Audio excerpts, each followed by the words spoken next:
What is up, YouTube? What is up, ladies and gentlemen? This is tonight's video and it's going to feature Arum. As you might have seen, Arum has her third skin if you consider the first one to be an actual skin.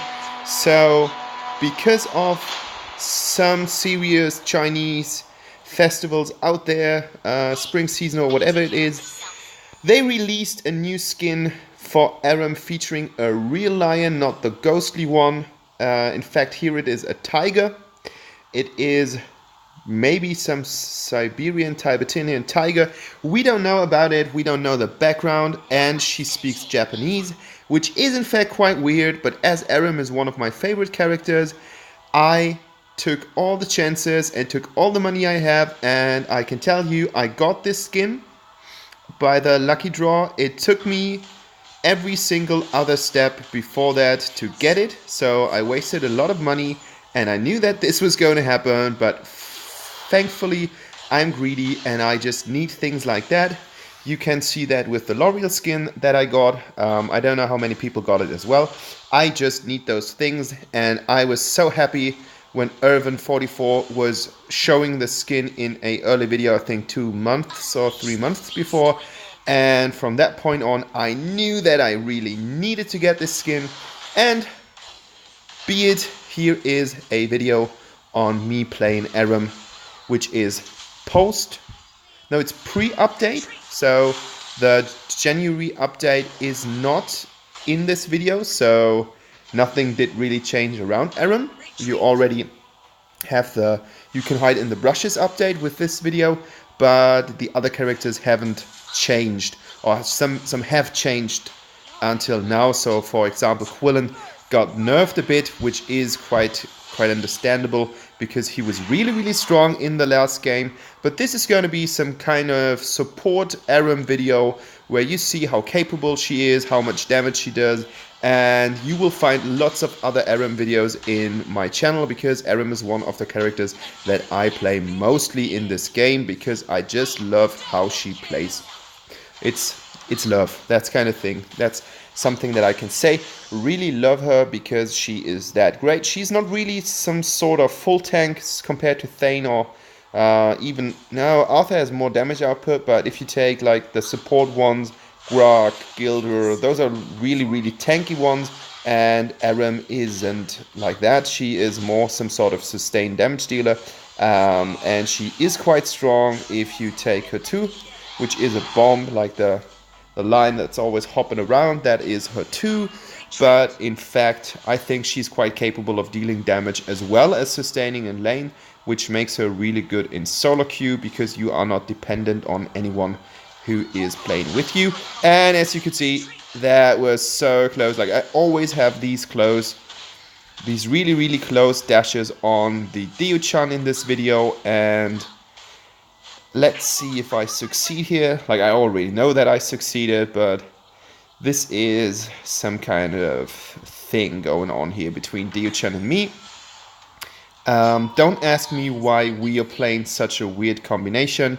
It doesn't really matter because it's mostly about getting a hang of Arum's playstyle.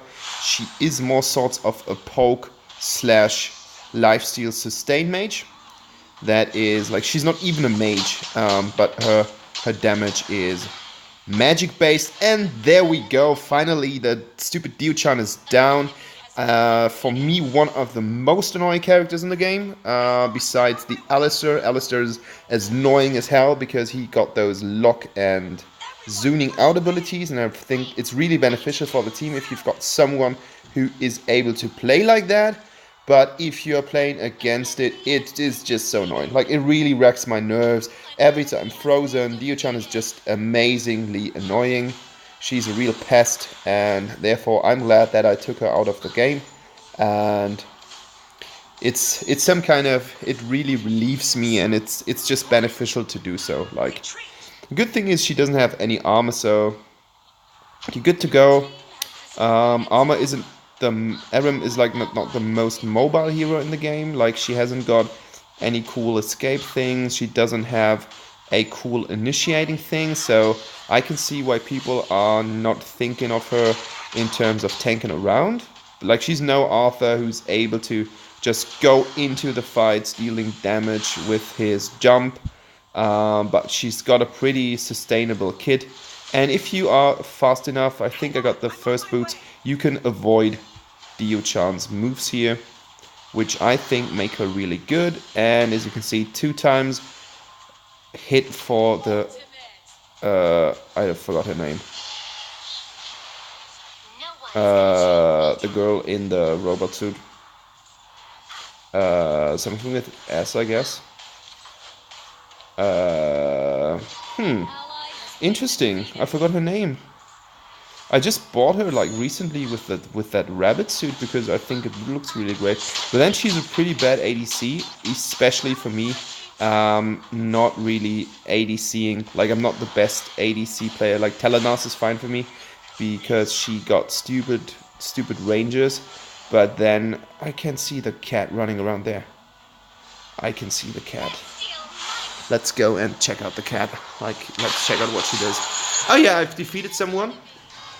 Look at this. Look at this. There's the cat. There is the cat, and the cat wants to steal that food. But it's vegan, so it's only nuts and beetroot and chicory salad. So that's nothing for cats. Meanwhile, I am back in the game again. That was a short distraction because I have to check that everything in the kitchen works just fine. The cat is annoying. The cat is like Dio-chan, but the cat cannot freeze something. But the cat is really... She's really smart, which is stupid. And she is also really quick. So we got the onslaught, and you can see how I use the 3 here. That's Arum's ultimate. And I just locked down Arthur so he wasn't able to get to Yon. And the side effect was that he wasn't able to get away, which is also quite nice. And you can see the Dio-chan did a really good job on avoiding my 2. So you just have to turn right or left if Arum is hitting you or trying to hit you with her 2. You are not going in a straight direction. If Arum is playing against you, you would try to run in circles, as both girls do here on the opposing team. That is a really good trick to avoid being bombed by her. And here you go. Here you can see how I used my ult in order to get both. Like, what was that? That was crazy. I was playing a bit too aggressive here, but nonetheless, Quillen was able to kill that Krignac. And I had the opportunity to kill both of them. I killed Arthur because of my ult. My ult killed him because every damage that you get while you're ulting is transferred to the enemy, and all the damage that is transferred to the enemy is dealt to you. So you have to pick up situations, for example, where you are in a team composition where you don't have numbers, because if you have numbers, they will do more damage to the enemy than the enemy team does to the enemy you are rooting, which means you are going to die. It's as short as that. Arum's clear time in the jungle is insanely bad, so I wouldn't recommend to do this. But on the other hand, you have great sustain using the jungle, so I did play Arum in the jungle before, but as I said, she doesn't have a really good distance closer, like no gap closers here. So that doesn't make her a jungle hero too great. And right now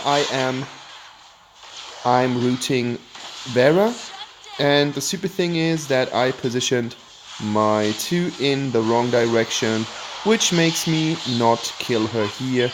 But thank God, there comes Quillen, and the team is complete, so that is really easy. I recently realized that Azenkars are finally doing a good job. Like, I really like those players. And I think they have made a comeback, but then in the tier list they are quite low, so I don't really get it. Maybe it's just because on my level, and I'm playing on gold, not many players do understand how Azenkar's kit works. So they don't know what to do against him. I just have the feeling that this kind of lantern that he throws around is pretty decent if he is going to scale up and he managed to get like 1 or 2 kills. That's always the situation where I feel Azenka is going to be quite good. And what's happening here is that I didn't realize that he is going to transform, so now he's falling into the abyss. Doesn't really matter, but it is stupid because we already have begun to damage him. But then Arum is a pretty solid pick. As you can see, I am not getting that much damage, and I'm able to get some health back using my damage pool here. I really need to change my Arcanas for Arum, as I'm going to play her more because I have just bought the MIKO skin. Because the scaling that you get from lifestealing Arcana is not going to benefit your 1 or your passive, which makes me pretty sad because I always think that things are going to stack, but unfortunately they don't. And I have lifestealing Arcana at least in one tree, and so I can skip that, but then I just wanted to save some gold to buy another hero. And I think it's going to be Elsu, because Elsu just sucks. And I won't make people really sad about losing games, so I'm going to buy Elsu. Here you go. I have been catching off again with my 3. It's always pretty easy if you're playing in a 1 versus 2 situation. You can just root them and kill them. Like, that's really easy peasy. Ace of cake, as someone would say. Crickneck tries to zone me out here. Doesn't work that well because I have my bomb up, and so I'm able to zoom out the Crickneck. Don't know what Vera thought that she's going to do, but then she doesn't have the stun, and because my ult has been ready again, I was able to just root them and make sure that they're not going to turn around and run away. And here you can see that the poor Dio-chan wasted her spell here, and then she wasn't quick enough to go away. How sad is that? Like, that's really, really sad. Poor girl. And that is one of the advanced techniques that you will see with Arum players. You root someone under the tower, and because it doesn't even matter if you have used your 2 or not, because as soon as you ult, your 3 spirit beasts will come back and will be there for your disposal, which means that you can actually use them again, which is a pretty solid trick. So you can root someone, they start to fly around you, start dealing damage, because as soon as you root someone, he's not dealing any damage to you anymore, which just means that you are able to kill them on the tower, because the tower will have priority and choose you as the prioritized target. And that is just a really mean technique to get people. Look at that, look at that, look at that. She is almost dead. There we go, ultimate. And there comes the second spell. I wasn't quick enough, but then I just have so much sustain, and I have the life steal, and as well as some items that are extending my life, that I don't care about something like that anymore. And it's Arthur. Like, Arthur is pretty strong because his abilities are quite strong. So that's how good she is. That's how good Arum is, and the enemy surrenders because they just have the feeling that Arum was going to stomp them. So guys, this was my kind of preheat Arum game. Next time I'm going to play Arum, or every single other time I'm going to play Arum, you will see her in a different skin. That was the last time you have seen Arum with Spirit Beast, and that was the last time that you are seeing Arum in this bluish dress. She will be Japanese right now, and she will have bells flying around her. That is something that I can promise, as I got her, and I think I scored pretty well. Look at that, 34% damage taken, which makes me the tank, and that was my roll, and I didn't die that much. And yeah, thanks for watching. Have a good night, have a good evening, wherever you are, and don't forget to leave a like and subscribe. Bye bye.